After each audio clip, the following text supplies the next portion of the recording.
Untuk Jakarta kota kosong sebenarnya dalam konteks demokrasi, kehidupan demokrasi kita, itu suatu yang harus dicegah. Apapun dengan peran yang sangat penting dan sentral, suara rakyat tidak bisa kemudian dipangkas dengan melakukan suatu konsolidasi partai-partai politik yang menyebabkan calon lain tidak bisa dicalonkan. Kalau seperti itu dilakukan, maka rakyat juga akan punya kedaulatan untuk mengambil keputusan. Kita harus belajar dari Makassar. Ketika seluruh upaya dilakukan untuk mengganjal calon yang menempati tempat tersendiri di hatinya rakyat, maka rakyat akhirnya memenangkan kotak kosong. Dan itu menjadi pelajaran demokrasi yang sangat berharga, bahwa partai di dalam mencalonkan itu harus melihat suara arus bawah itu. Jelajahi cara baru mendapatkan informasi. Download Metro TV Extend sekarang.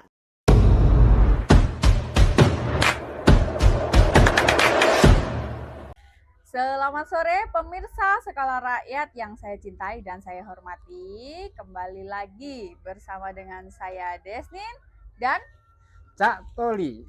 Oke, hari ini seperti biasa kita akan mendiskusikan tentang melek politik Pilkada 2024 karena ada isu terbaru dan terhangat, hot news. Ya pastilah ya. Jadi Cak, viral banget ada video Sekjen DPP PDIP Pak Hasto. Dia mengatakan bahwa bumbung kosong itu juga menciderai demokrasi dan bla bla bla bla gitu. Ya. Cak Toli sudah tahu apa belum? Oh sudah. Oh sudah ya. Kan dikirimi sama Desni. Enggak, saya nggak ngirim. Oh, gitu. Dari mana tadi Pak? Bukan saya yang ngirim. Nah, jadi begitu. Menurut Cak Toli apa setuju dengan ucapannya Pak Hasto? Ya. Sebenarnya kalau masalah yang disampaikan oleh Pak Sekjen PDI, kan sebenarnya kita sudah bahas sebelumnya. Kemarin udah bahas itu kemarin Iya, sih. ya tentu saja kalau pertanyaan setuju ya pasti tidak setuju ya. Pak Hasto aja tidak setuju. Ya, kan? tidak setuju dengan bumbung kosong Ya. ya. Baik. Karena pasti alasannya sama, bahwasanya bumbung kosong itu tadi seperti Desni sampaikan menciderai demokrasi. Baik. Nah, karena itu memang seperti Hasto sampaikan, sebisa mungkin harus semua pihak bergandeng tangan, berpartisipasi aktif untuk menghadang jangan sampai bumbung kosong itu ada. Ya. Itu. Baik. Nah, ini gimana terus kalau Pilkada Banyuwangi nih semakin mendebarkan, apalagi per hari ini Ketua Golkar Bapak Erlangga Hartarto mundur. Oh iya. Ada desas-desus yang mengatakan bahwa jangan diganti sama putra presiden. Ya kalau soal dinamika di tingkat elit ya, pasti itu saya tidak akan menguntari lebih jauh ya. Kita akan menspesifikasi isu terkait dengan ada kemungkinan bahwasanya di Banyuwangi ini karena agresivitas dari incumbent untuk borong partai ini, maka dimungkinkan akan terjadi bumbung kosong. Nah inilah yang harus diantisipasi. Nah itu aksi sama dengan reaksi seperti Ya, yang kita betul, bahas ya. itu kapan hari. Karena apa ya?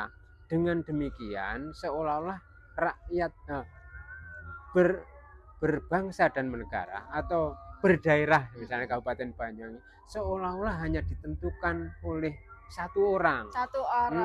Padahal kan orang yang punya kemampuan untuk mengelola, atau paling tidak saya ingat ada kawan yang menyebut kayak ndak ada orang pinter aja di Banyuwangi ini.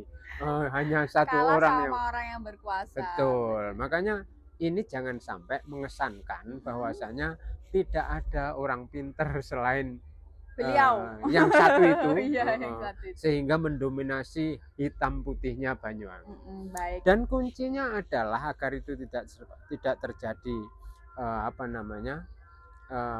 kooptasi satu orang, maka harus demokrasi ini menjadi pintu utama untuk semua pihak bisa punya kesempatan memimpin Banyuwangi. Tidak hanya satu orang itu terus diputar. Kalau dibiarkan saya yakin ini bisa sampai 3 periode ke depan masih satu orang Lumbung dulu kosong gitu kan. terus ya. Gitu. Artinya kita juga harus memberi apa ya, dorongan sama masyarakat bahwa jangan sampai terjadi bumbung kosong. Iya pasti. Ini jangan-jangan nanti kalau jadi bumbung kosong yang mana kotak.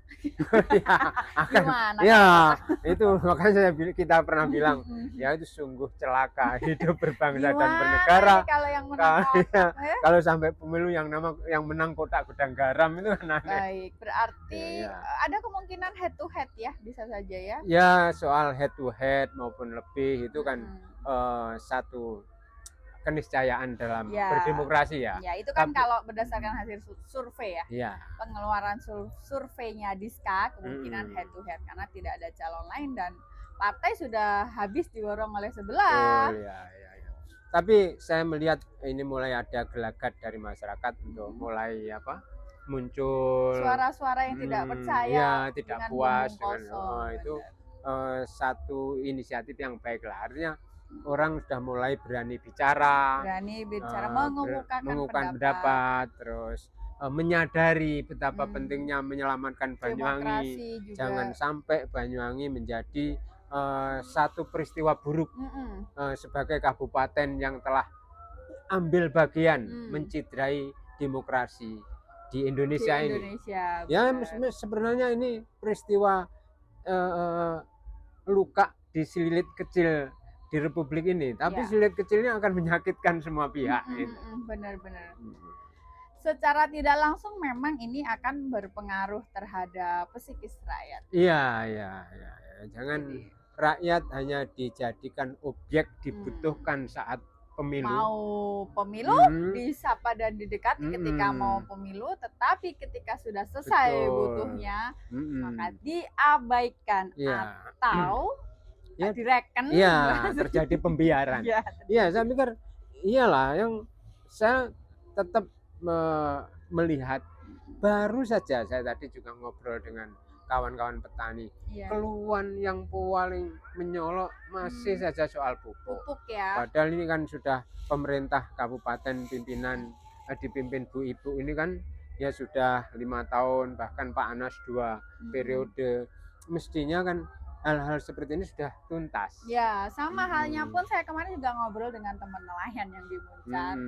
Saya susah dapat solar. Saya rasa mendapatkan solar yang paling susah adalah di Banyuwangi. Dia loh sampai bilang gitu.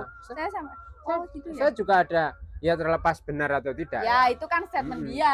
ASN itu juga banyak mengeluh, gitu kan. Misalnya di tingkat ASN tingkat buruh, kan banyak yang mengeluh oleh kebijakan-kebijakan yang bagi dia. Oh, kalau itu banyak kalau guru, Cak. Ada yang monopoli seragam kayak gitu, itu orang tua juga.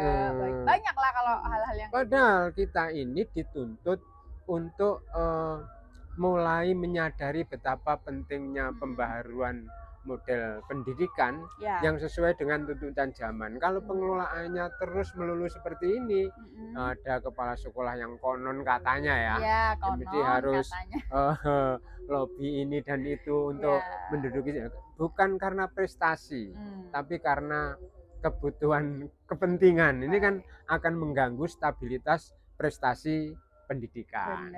Nah, mestinya kalau mau serius hal-hal seperti ini ya harus mulai diselesaikan.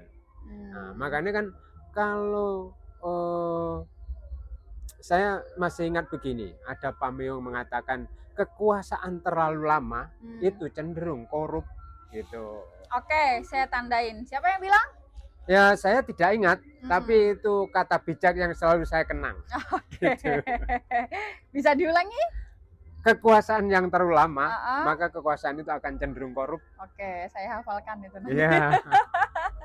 Jadi begitu ya, Cak Toli tidak setuju adanya bumbung kosong karena itu mencederai demokrasi dan sepertinya masyarakat pun sama. Betul, dan itu harus diingatkan loh ya. Yang ngomong adalah Sekjen PDI. Sekjen PDIP Bapak Hasto. Dan kita di Banyuwangi, gerakan yang ingin menguasai seluruh partai adalah incumbent Mm-mm. yang diusung oleh PDI. Yang konon juga kader PDI. Nah PDI. ini kalau sampai nggak nurut dengan perkataan Pak Hasto memalukan. Betul itu. Jadi sangat memalukan, ya kan? Itu. Menjilat ludah sendiri, Ya, gitu. Baik, Jatali ada yang lain? Ya nanti kita sedikit-sedikit aja. Oh gitu, baik kita running ya. Irit nanti Kita running, ada oke. yang muncul lagi gitu kan. Oke, baik pemirsa Sekolah Rakyat, kesimpulan percakapan kita hari ini adalah bahwasanya bumbung kosong itu mencelakai demokrasi, mencederai demokrasi, menyakiti hati rakyat ya. Betul, ya. Jadi memang jangan sampailah di Banyuwangi ini terjadi pemilu kada 2024 dengan topik bumbung kosong, karena dikhawatirkan yang menang adalah kotak. Selain itu begitu ya? Iyalah. Bupatinya dipimpin oleh kotak gudang garam. Jangan bener, jangan sampai kayak gitu. Baik pemirsa, terima kasih selalu setia bersama Sekolah Rakyat Banyuwangi dalam bab Melek Pilkada 2024. Sekolah Rakyat dari rakyat untuk mencerdaskan rakyat. Salam, selamat sore.